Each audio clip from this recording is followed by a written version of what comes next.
I'm going to talk about the literature that my group reviewed on supervision phenomenology. And actually, we had a difficult time finding literature on the experiences of supervisors in training. And so our literature really focused on interns in training. And we thought this would be helpful in kind of letting us know what it is that supervisors need to know and need to be doing to be helpful for interns. As well as there's a lot of similarities in the process between supervisor training and intern training, and so a lot of the different concepts will kind of apply to both. But let me start with some of the key themes that we found. One key theme was that supervisees really need new skills and concrete skills when they're first starting out. Both they need kind of an overall structure for how to do therapy, and they also need specific techniques. And we really found this in the article by Field, in which interns were being trained to lead DBT groups. If you know anything about DBT, you know that it's a very structured therapy that kind of goes through teaching clients a certain skill set over a certain period of time. So there's an overall structure to it, as well as there's very specific techniques that counselors use in DBT, and also very specific skills that counselors are actually teaching to clients in DBT. So it's a very structured, very concrete type of therapy, and so it's a good one for studying, teaching new skills to trainees when they're learning to be counselors. And so one quote from that study was that interns initially felt that the manualized structure of DBT STGs provided a safety net that reduced their feelings of being overwhelmed in performance situations for the first time. So basically, a lot of interns, when they first start out, feel overwhelmed. They lack confidence. They don't really feel like they know what to do. And I'm sure a lot of us can relate to that. You know, maybe in our first internship experience, we were all excited to get in there and start counseling, but we really didn't know what to say or do, or how to go about it. So that was one thing that we found, was that interns in training really need concrete skills, concrete techniques. They really need to know kind of the nuts and bolts of how to do counseling. And so that's something important for supervisors to be able to teach. Another key theme that we found was the expectation of supervisor competence. And now this is pretty intuitive. Obviously, if someone's going to be teaching you about something, you expect them to have some content knowledge of it. And that basically proved true for counselors in training, is that they expected their supervisors to know what they're talking about. Both to know techniques that they're teaching, so that interns actually know how to go and do therapy in the room. But they also expected them to have knowledge of theories, knowledge of different diagnoses, and then, of course, knowledge of how to kind of conceptualize clients and work that out in therapy. A quote from that same study of the TBT trainees was that supervisors with less knowledge and competence were deemed to have less useful feedback to give the supervisee. Supervisees saw supervisors as models of skill acquisition and preferred supervisors with higher skill levels. So again, that's pretty obvious, but still something that showed up in the research. People expect supervisors to know what they're doing. Another study that kind of supported this was a study by Fernando, where they actually looked at 3 different styles of supervision. The first style was the attractive style, which is kind of characterized by being friendly, trusting, supportive. There was the interpersonally sensitive style, which was more intuitive, invested, very reflective, more emotionally attuned, is kind of how that's characterized. And there was the task-oriented style, which is just what it sounds like: structured, goal-oriented, and that sort of thing. And so what they found was that the interpersonally sensitive style correlated with interns feeling satisfied with their supervision. So basically feeling satisfied with the relationship and what they were getting out of it. The task-oriented style correlated with interns feeling like they knew what they were doing. So the interns with task-oriented supervisors reported higher self-efficacy. Now that's their own perception, but again, they felt more confident in what they were doing. With the attractive style, it really didn't correlate with any with any of those things significantly.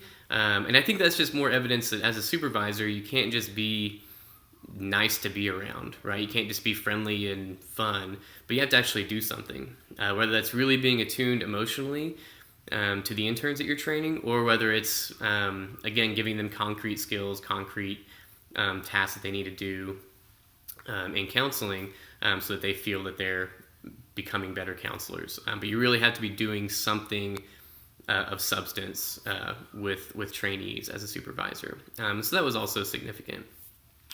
Another major theme that we noticed was the importance of developing supervisee coping skills.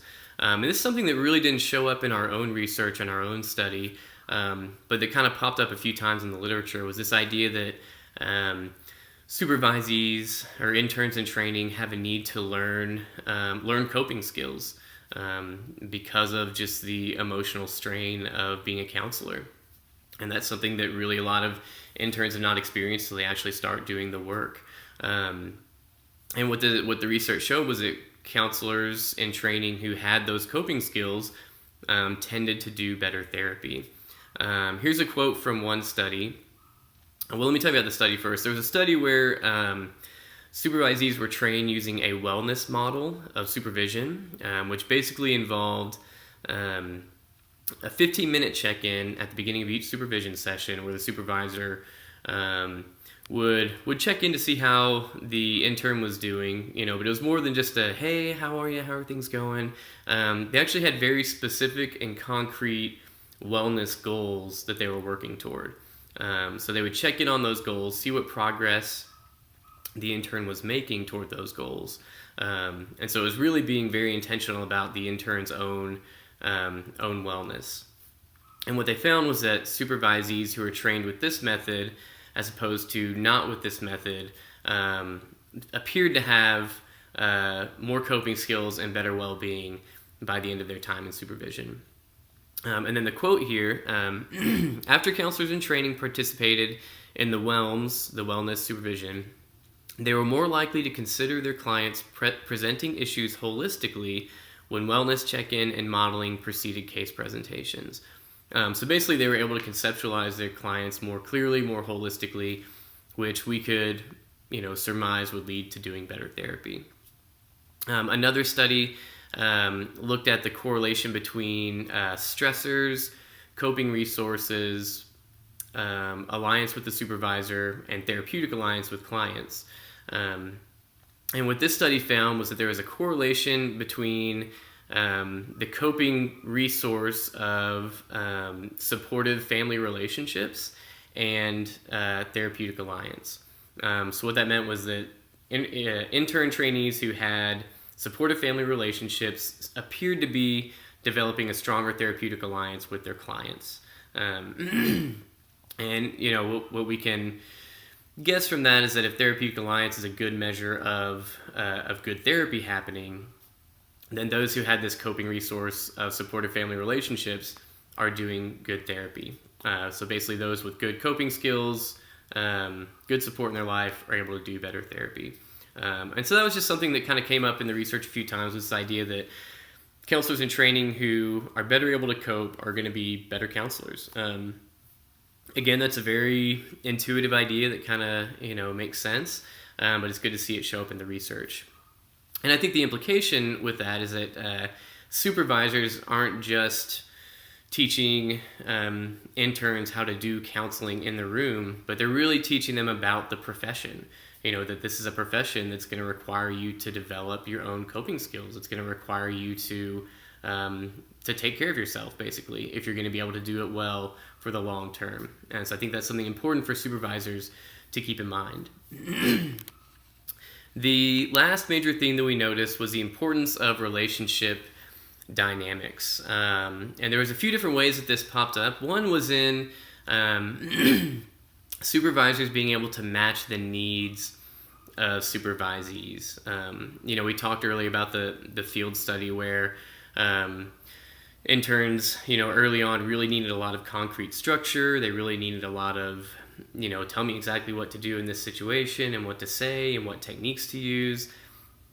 And so a supervisor's got to be able to match that. When an intern is coming in looking for those specific things, a supervisor, that's not the time to attune to their emotions. That's the time to say, okay, here's how you can handle this client. Here's what you can say. Here's some theories or techniques that might work. I'll even, there's a quote from that same study where an intern indicated that a preference for structure and skills training was influenced by the intern's developmental level. Here's a quote from the intern. "For me personally, I do better with that technique than sitting down and trying to talk about emotions. I guess at this point in my career anyways."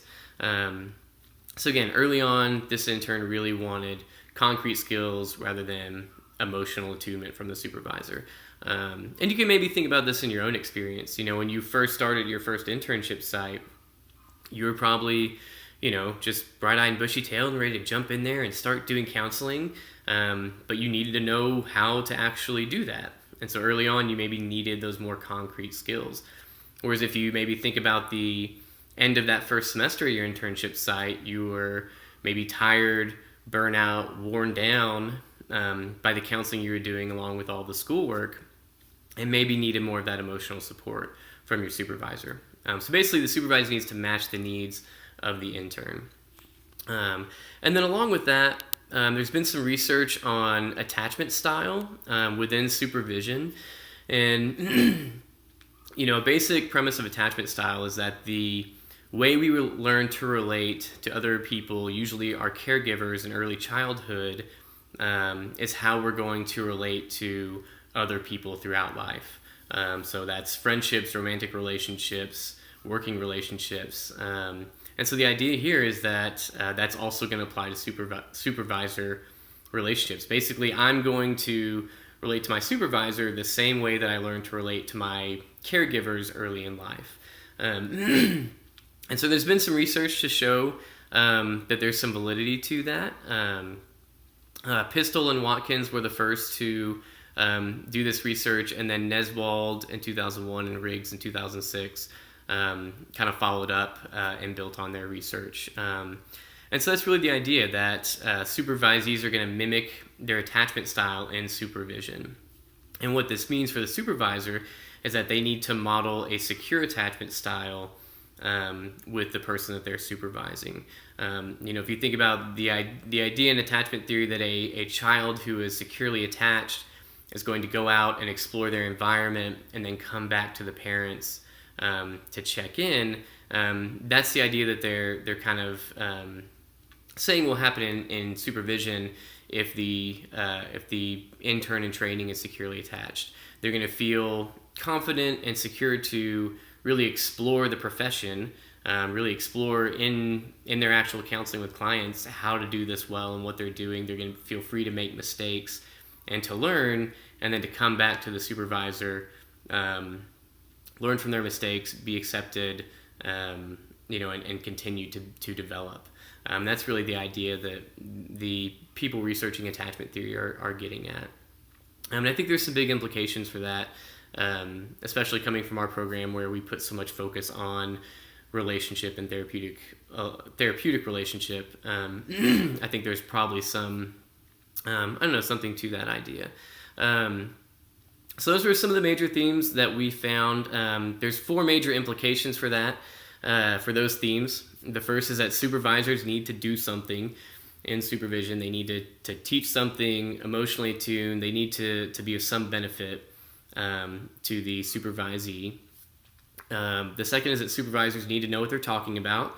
They've got to have skills and knowledge that they're passing on. The third is that supervisors need to teach self-care. This is an important part of the profession and something they need to be training their supervisees in. And the last is that supervisors need to develop the relationship and pay attention to the relationship with the people that they're training, because that may have a lot to do with how well that person is going to be doing therapy. Those are some of the major things we found in the literature, so I hope that is helpful, and you'll kind of see how that may or may not tie in to what we found in our own study. So that's all I've got. Thank you, and Merry Christmas.